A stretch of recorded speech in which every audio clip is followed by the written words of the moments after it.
의지는 미니가 첫 아이를 낳고 돌이 다 되도록 한 번도 가보지 못해 마음이 무거웠다. 가장 오래된 친구의 첫 아이인데 그렇게 마음을 못 썼다. 사람돌이를 못했다. 일이 바빴다는 건 핑계다. 서울이었더라면 더 일찍 갔을 것이다. 1시간 안쪽이기만 했어도 말이다. 2시간 거리를 간다는 게 부담스러워서 미루고 미뤘다. 말이 2시간이지 돌아오는 시간까지 치면 4시간인데다 주말엔 미니의 남편이 집이 있을 텐데 불편할 것 같았다. 결국 평일에 휴가를 내고 만나러 가기로 했는데 휴가 내기가 쉽지 않아 시간이 훌쩍 갔다. 다다음 달에 돌이라고 했다. 백화점에 가서 아이 옷을 고르는데 대체 얼마만 한 건지 전혀 감이 오지 않았다. 한번 들여다보지도 않았는데 아이는 자라버린 것이다. 아이라고 말할 수밖에 없는 게 이름이 기억나지 않았다. 분명 미니가 말해줬을 텐데 하얗게 까먹었다. 다른 친구들의 개나 고양이 이름은 잘도 기억났다. 쉬운 데다가 보통 한 음절이 반복되는 이름들이었다. 구구라든지 롱롱이라든지. 그런데 아이 이름은 홀랑 잊은 것이다. 형편없는 인간이야. 인간성이 나빠. 메마른 입술로 스스로를 구박했다. 미니와 띄엄띄엄 연락을 주고받은 메시지 창을 거꾸로 한참을 거슬러 올라가는데도 아이 이름은 없었다. 통화할 때 말해줬나 보다. 어쩔 수 없다. 가서 눈치를 보고 있으면 자연스럽게 미니가 아이를 부를 거다. 시내버스, 광역버스, 다시 시내버스를 타고 미니의 집으로 가는 길은 멀었다. 막히지 않은 시간인데도 2시간이 꼬박 걸렸다. 의지는 복습을 하기 위해 미니가 보내주었던 아이 사진을 열어보았다. 미니를 거의 닮지 않았다. 남편 쪽만 닮는 듯했다. 특별히 아이를 좋아하지 않는 의지는 가서 혼신의 연기를 하며 아이를 예뻐해야 할 것이다. 버스 때문인지 벌써 약간 피곤해졌다. 의진과 미니는 유치원 친구였다. 같은 아파트에 살면서 같은 유치원을 다녔다. 그 무렵의 기억이라는 것은 뿌에서 서로를 꽤 좋아했던 느낌만 남아있다. 당시에는 국민학교였던 초등학교도 같은 곳을 다녔는데 미니가 이사를 갔다. 3, 4학년까지 커다란 글씨로 서로를 편지로 주고받았지만 이사가 거듭되며 소식이 끊겼다. 두 사람이 다시 만난 건 대학 때였다. 한창 친구 찾기, 동창 찾기 사이트가 유명해서 미니가 의진을 찾아냈다. 아마 의진이 미니를 찾지는 못했을 것이다. 이름이 더 흔하고 안 흔하고의 문제도 이 문제지만 의진은 미니만큼 다정한 성격이 아니어서 찾을 생각을 아예 하지 않았을 것이다. 서로를 좋아했던 느낌과 단편적인 기억들만 가지고 두 사람은 다시 친해졌다. 20대를 함께 보냈으니 공백기를 감안해도 오래된 친구라는 말은 과장이 아니다. 두 사람은 같이 기차여행을 갔고 미팅에 나갔고 과외를 서로 소개해 주었으며 한 학기 차이였던 졸업식에 꽃을 들고 갔다. 낯선 동네, 낯선 아파트였다. 단지가 커서 조금 헤맸다. 아파트 동수를 어떻게 붙인 건지 혼란스러웠다. 약속 시간보다 늦은 의진을 반기며 미니가 문을 여는데 맛있는 냄새가 훅 끼쳐왔다. 요리했어? 무슨 아기 엄마가 요리를 해? 의지는 늦은 게 더 미안해졌다. 근처에 먹으러 나갈 데가 없어서 그랬어. 미니는 실내복을 입은 데다 화장을 하지 않은 채였다. 미니가 늘 얼마나 완벽하게 화장을 했던가 생각하면 놀랄 일이었다. 미니는 수술실 간호사였다. 눈화장만큼은 언제나 공들여 했다. 그렇게 하지 않으면 누가 누군지 모른다고 말이다. 의지는 만날 때마다 아이섀도우 색깔 이름을 물어보곤 했다. 물어보고도 따라 살 생각은 없었지만 미니가 낯선 외국 여자 이름, 먼 나라 해변 이름, 디저트와 향기 있는 것들의 이름을 한 색깔을 말해주는 게 좋았다. 여자들의 인사였다. 오늘은 미니가 맨눈인 게 속상했다. 시켜 먹지 그냥. 혼자 장도 봐야 했을 거 아니야. 유모차 밀고 요 앞 슈퍼에서 다 샀어. 그 정도야 뭐. 아기는 아직 자. 볼래? 사진보다 예뻤다. 하긴 미니는 유난히 사진을 못 찍는 편이었다.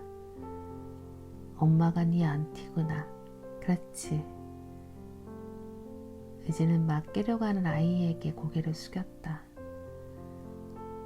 이름이 뭐더라 너. 친구 아이들의 이름을 엑셀로 정리해둬야 할 판이었다. 아이는 일어나자마자 활발했다. 벌써 꽤 어린이 같은 얼굴을 하고는 미니가 안고 있는 내내 용을 쓰며 몸을 뒤로 젖혔다. 아직 낯선 아이보다 친구에게 마음이 더 쏠리는 건 어쩔 수 없어서 의지는 아이가 미니를 힘들게 하는 것 같아 느껴졌다. 음식은 맛있었지만 얼른 번갈아 가며 먹어야 했다. 의지는 아이를 넘겨받아 안고 떨어뜨릴까 걱정돼서 소파에 앉았다. 아이는 불편해하며 웅얼거렸지만 울지는 않았다. 재준이 무겁지? 재준이었구나. 잊어버리지 말아야지. 아니 안 무거워. 의진이 대답했다. 그럼 이제 케이크 먹을까?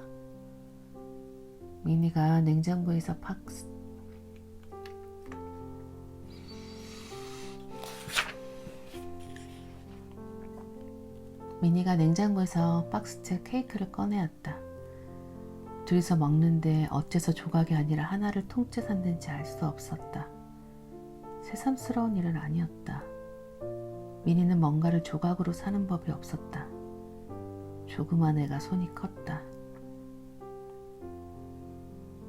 얼마 전에 산책하다가 누가 고무를 태우는 거야. 옛날 생각나더라. 미니의 말에 의지는 케이크가 목에 걸릴 뻔했다. 그런 냄새에서 추억을 떠올리는 건 곤란하다고. 그러고 보니 얌전하게 기차 여행이나 하고 가해나 다니지는 않았다. 대학 졸업 직전이었다. 의지는 남자친구가 바람이 났을 때 미니는 당장 의지는 원룸으로 달려왔다. 두 사람의 학교는 1시간 반 거리였는데도 말이다. 파르르 의진보다 더 화를 내주더니 남자친구가 이 근처에 사냐고 물었다. 옆 골목에 산다고 했더니 가서 유리창을 꿰자고 했다. 미니가 그렇게 과격한 줄 처음 알았다. 그 집 앞에 갔을 때 유리창을 깰 생각은 들지 않았고 그 대신 하숙집이라 공통 현관을 썼기 때문에 신발장에서 그 아이의 신발을 다 훔칠 수 있었다. 의진이 확실하게 기억하는 것만 4켤레였다. 운동화 2켤레, 구두 1켤레, 슬리퍼 1켤레였다. 의진과 미니는 공터에 가서 라이터 기름을 한 푼 붓고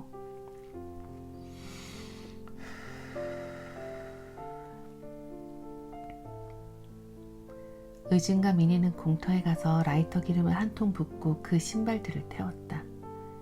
기분이 한결 좋아졌지만 누가 볼까봐 의진은 고개를 푹 숙이고 있었다. 미니는 떳떳했다. 나는 이 학교 안 다니는데 뭐 어때? 하고 쳐다보는 사람을 오히려 쏘아봤다. 두 사람은 절도와 불법 소각의 기억을 떠올리며 웃었다. 진짜 제일 고마웠어 그때. 너무 옛날이다 그치? 사실 희미하게 기억나. 건망증이 심해져서. 재준은 끊임없이 미니의 주의와 손길을 요구했다. 의지는 재준이 예쁘긴 했지만 얼른 다시 잠들었으면 했다. 하루에 18시간쯤 자면 그러면 미니가 힘들지 않을 텐데 싶었다. 그래도 할만해. 호르몬 때문인지 내 눈에는 너무 예뻐서. 그래, 다행이다. 다시 복직할 때가 힘들 것 같아. 애를 두고 일하러 가려면 눈에 밟히겠지. 그래도 돌아갈 거야. 다행히 코앞이니까. 민희네 베란다에서는 아파트들 사이로 병원이 보였다. 의지는 민희의 남편이 너무 갑작스럽게 민희의 인생에 등장한 데다 결혼도 임신도 순식간이었다고 늘 생각했지만 집을 민희의 직장 앞에 구한 것만큼은 마음에 들었다. 파파파파 하고 병원으로 향하는 헬기 소리가 들렸다. 헬기 안 시끄러워? 그렇게 자주 뜨지는 않아. 사람 구하는 헬기인데 뭐. 계속 들으면 그냥 잠자리 지나가는 것 정도로밖에 신경이 안 쓰여. 재준을 안고 모빌밭에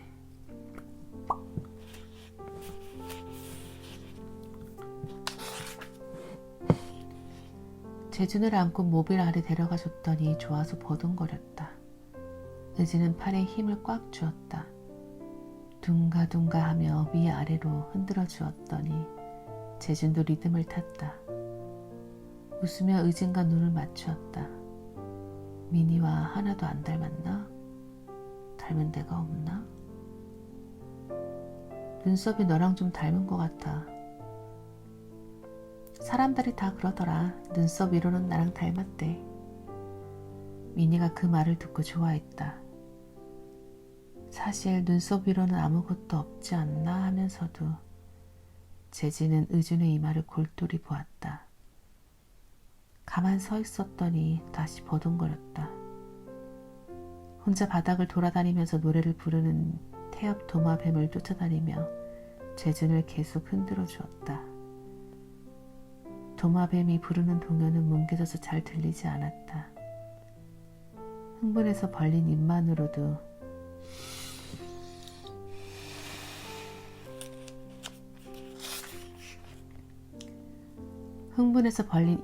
보이는 재준의 이가 쌀알처럼 희고 가지런했다.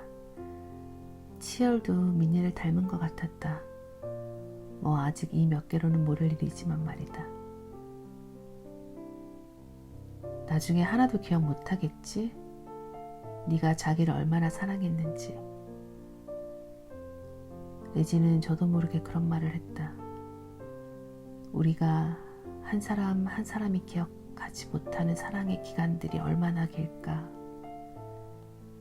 갑자기 그런 생각을 했더니 눈물이 조금 고였다. 의진답지 않았다. 민희가 보지 못하게 등을 돌렸다.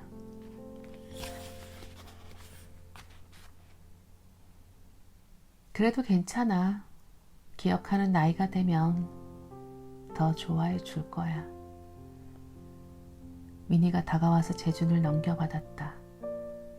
아무리 봐도 민희에 비해 아기가 너무 컸다.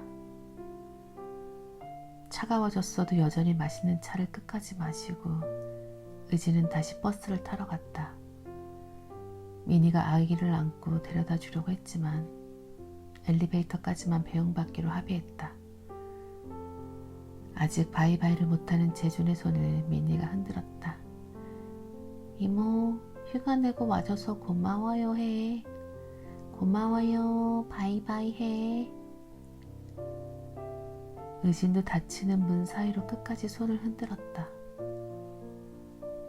다시 도시와 도시 사이 황량한 지역을 무시무시한 속도로 달리는 빨간 버스를 탔다. 앉아서 갈 수 있어서 다행이었다. 의진은 시트 사이에서 안전벨트를 꺼내매었다. 이런 버스는 사고라도 나면 다 죽지. 좀처럼 잠들 수가 없어서 창밖을 내다보았지만 비슷비슷한 신도시들이 내일 너머로 쏟아져서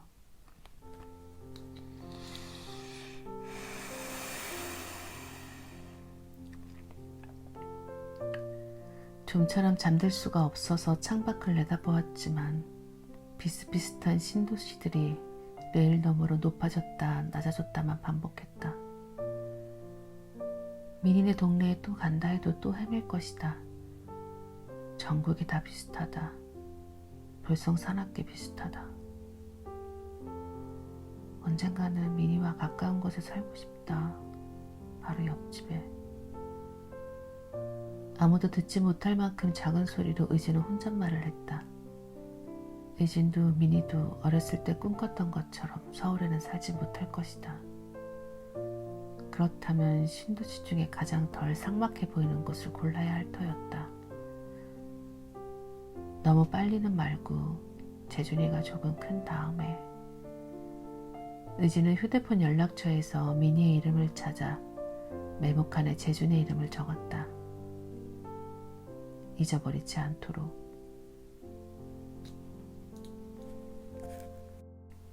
민희가 냉장고에서 박스째 케이크를 꺼내었다. 둘이서 먹는데 어째서 조각이 아니라 하나를 통째 샀는지 알 수 없었다. 새삼스러운 일은 아니었다.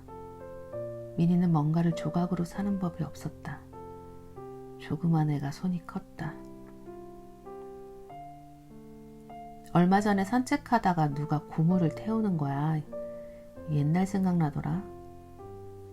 민희의 말에 의지는 케이크가 목에 걸릴 뻔했다. 그런 냄새에서 추억을 떠올리는 건 곤란하다고. 그러고 보니 얌전하게 기차 여행이나 하고 과외나 다니지는 않았다. 대학 졸업 직전이었다. 의진의 남자친구가 바람이 났을 때 민희는 당장 의진의 원룸으로 달려왔다. 두 사람의 학교는 1시간 반 거리였는데도 말이다.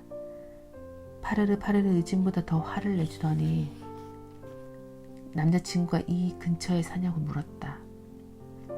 옆 골목에 산다고 했더니 가서 유리창을 깨자고 했다. 민희가 그렇게 과격한 줄 처음 알았다. 그 집 앞에 갔을 때 유리창을 깰 생각은 들지 않았고 그 대신 하숙집이라 공통 현관을 썼기 때문에 신발장에서 그 아이의 신발을 다 훔칠 수 있었다. 의진이 확실하게 기억하는 것만 4켤레였다. 운동화 2켤레, 구두 1켤레, 슬리퍼 1켤레였다. 의진과 민희는 공터에 가서 라이터 기름을 한 통 붓고 그 신발들을 태웠다. 기분이 한결 좋아졌지만 누가 볼까봐 의진은 고개를 푹 숙이고 있었다. 민희는 떳떳했다. 나는 이 학교 안 다니는데 뭐 어때? 하고 쳐다보는 사람을 오히려 쏘아봤다. 두 사람은 절도와 불법 소각의 기억을 떠올리며 웃었다. 진짜 제일 고마웠어 그때. 너무 옛날이다 그치? 사실 희미하게 기억나. 건망증이 심해져서. 재준은 끊임없이 민희의 주의와 손길을 요구했다. 의지는 재준이 예쁘긴 했지만 얼른 다시 잠들었으면 했다. 하루에 18시간쯤 자면 그러면 민희가 힘들지 않을 텐데 싶었다. 그래도 할만해. 호르몬 때문인지 내 눈에는 너무 예뻐서. 그래, 다행이다. 다시 복직할 때가 힘들 것 같아. 애를 두고 일하러 가려면 눈에 밟히겠지. 그래도 돌아갈 거야. 다행히 코앞이니까. 민희네 베란다에서는 아파트들 사이로 병원이 보였다.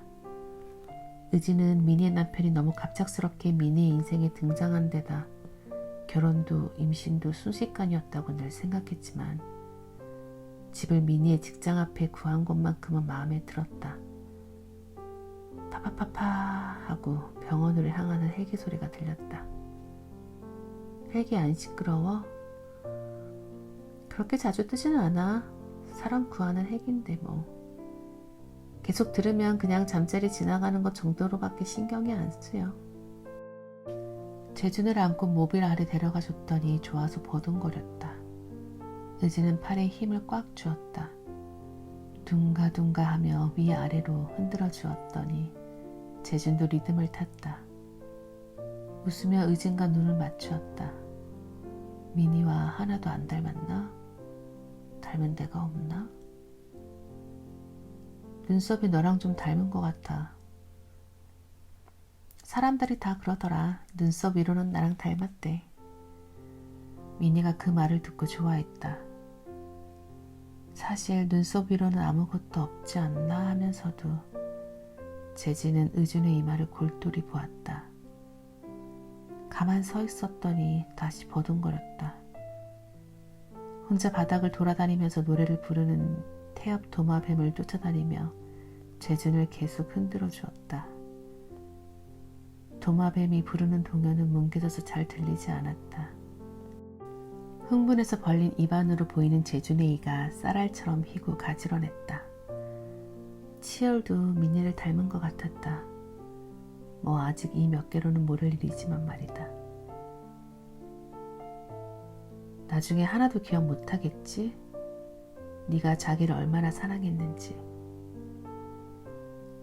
의지는 저도 모르게 그런 말을 했다.